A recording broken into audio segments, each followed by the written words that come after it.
Good evening, teacher leadership students. I'm Kelly. It's nice to meet you, and I'm really glad that we get this opportunity to get our feet wet with our Moodle classroom and to get a couple questions answered during this first week, because I think we read the syllabus and we look at the site and we kind of get a feel for it, but in a face-to-face classroom we would have this opportunity to talk, get your questions answered, but in an online, it's kind of, a starting block and the class starts and everybody proceeds at their own pace. So it's kind of different, but I like it. I like the online medium because you can get the best of both worlds. If somebody is just kind of a just the facts kind of person and wants everything they need to do laid out for them, it's available. But in our online course, there is some collaboration, and you can always email or call me, and a couple students have taken me up on that. So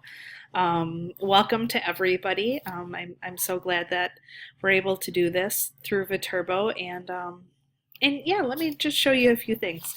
This week, I always start out giving you the syllabus, getting into the course, letting you see the Moodle classroom, but then I follow it up with some office hours. And how we do office hours is I schedule a time, generally an hour.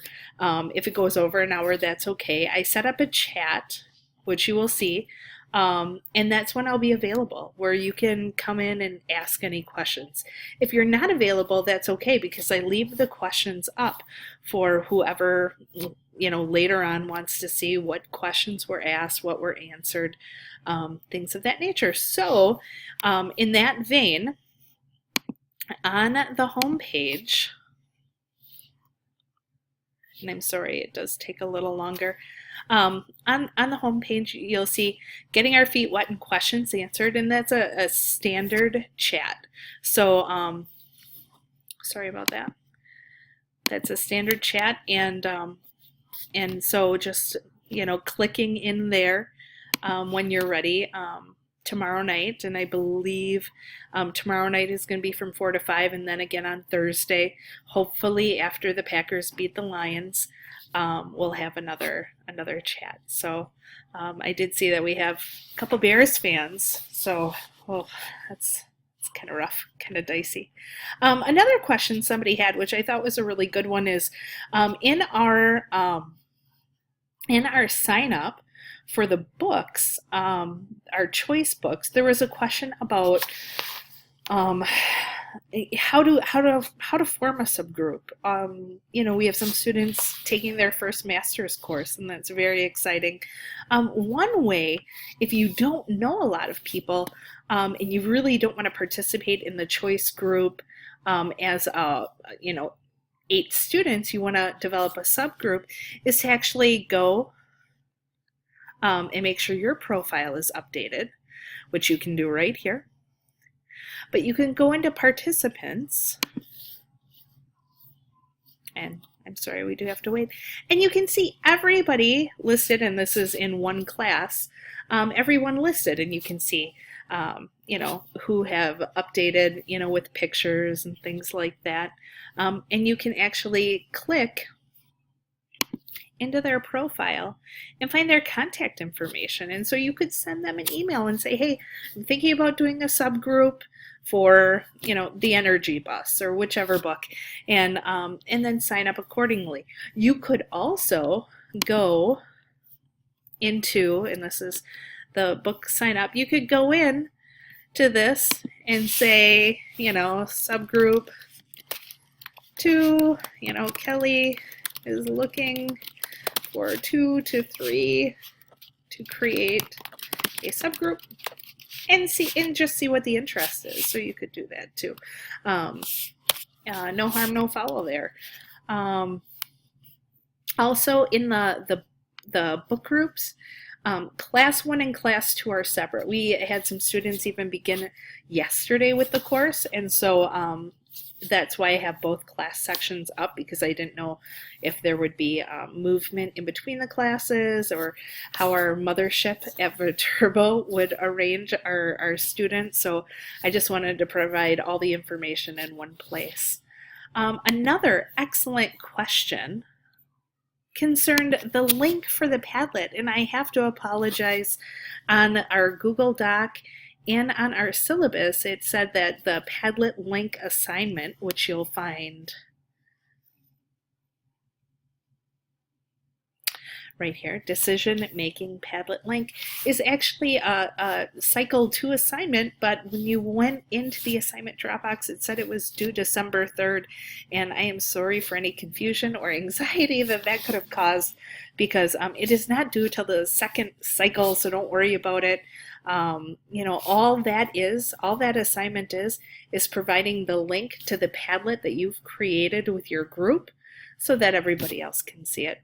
That's the only thing, and so that I have access and I can view your hard work and evaluate it. So that is wonderful. We're working on assignment cycle 1, and so we have discussion questions for group A and group B. The introductions, which I've really enjoyed, the videos. They've been some very creative ones. Also, up on top, you'll see that I have opened up chat spaces for book groups. If as a subgroup you want your own choice book discussion space, just let me know and I can open one up for you and I can put your names on it.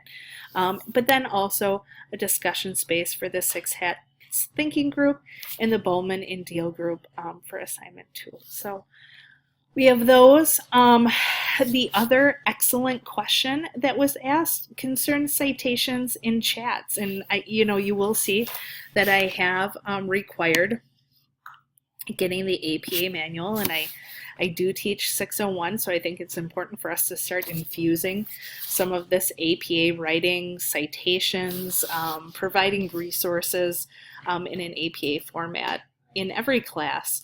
And this one is no different. So in your discussions, I will expect, if you are providing external resources, that you cite it not only in the paragraph, which may have a sentence, and then at the end of the sentence you would most likely have the author's last name, comma, and year, and parentheses, and then end punctuation such as a period. And then at the end of the post, that you would provide the full citation to the resource, so that we can see where you're getting the information and following it up, because I'm sure we're going to be sharing a lot of things that are interesting, and other people are going to want to use them not only for this class but also maybe for their work.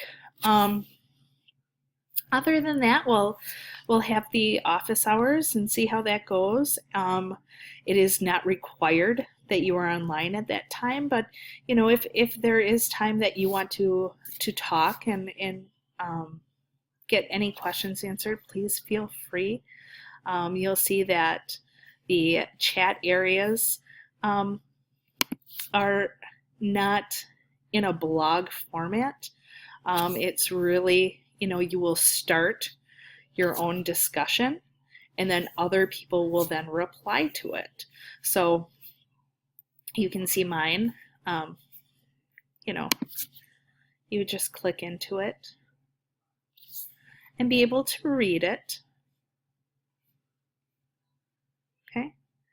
And then over on this side, you could hit reply, and that's how you would reply to someone's post. And so I'm thinking for each discussion opportunity in our assignment cycles that you would have one original post, and then you would have 2 to 3 quality responses. So that's the value. You're going to read everybody's posts and decide where you want to reply, and which original post really speaks to you and gives you something to say and to add to that conversation. So it really I find that you get more responses when you have a really interesting title to your post, a real attention grabber, and it starts a really neat discussion in